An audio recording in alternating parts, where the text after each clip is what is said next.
In the verification step, we check if we have solved the mathematical model correctly. And so here are the checks that we can do. First, we check that the solution agrees with the mathematical model.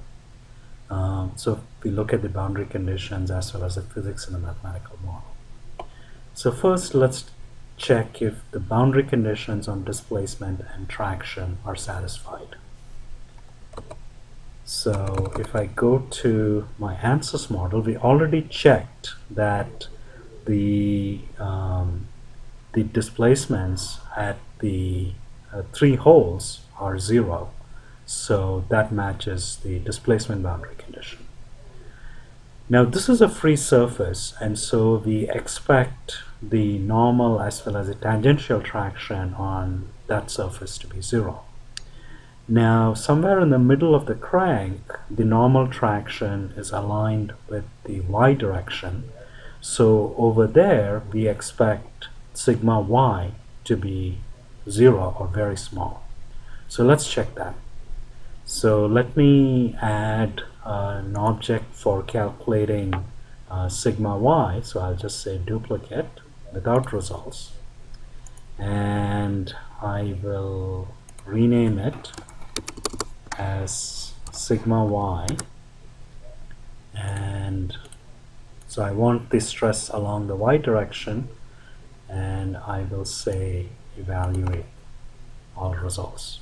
So it'll do the post-processing and get sigma y, and let me look along z, and let me go over here and use probe, and you can see that somewhere in the middle it's very small, and as I move away it still stays small, but it increases because now the normal traction direction is not aligned with y.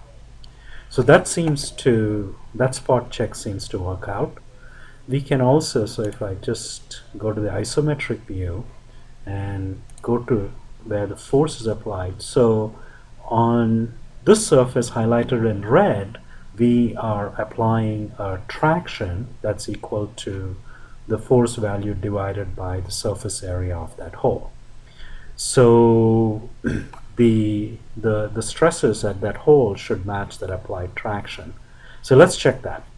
So let me look along minus z, and let me go in here, and over here the traction, the normal traction is basically that force divided by the area of that surface, and that should match sigma y. So let's see what the sigma y value is.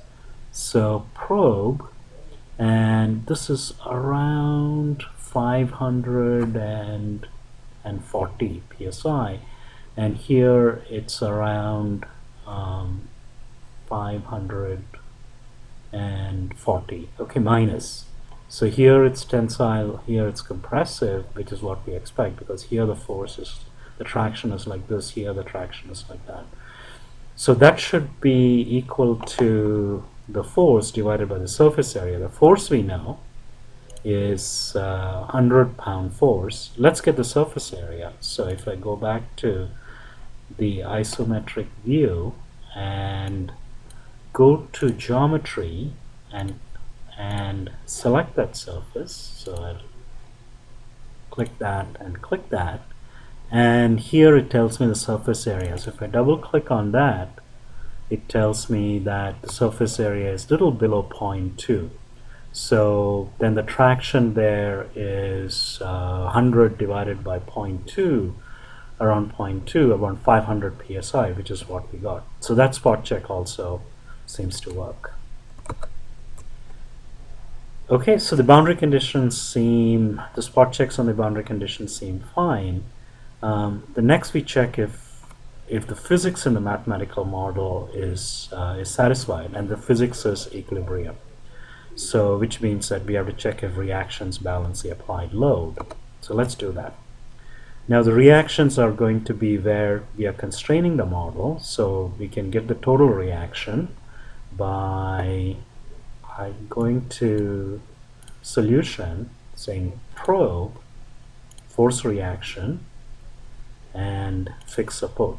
So that's going to add the reactions at all the nodes that comprise those surfaces, and it'll give us the total. And then I will say right click and say evaluate all results.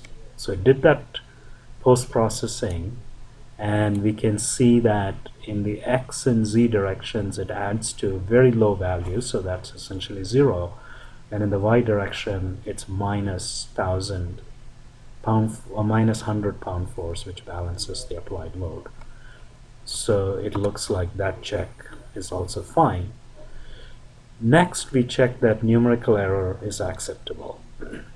That is, the numerical solution strategy has introduced an error that is acceptable, and one way to do that is the major error is a discretization error, so we can check if the results are independent of the mesh. So one could just go in and change the sizing over here, change that to 0.1 and change that to 0.05 maybe, and then check how the stresses change, particularly so one could check how the stress along that line changes on as the mesh is refined.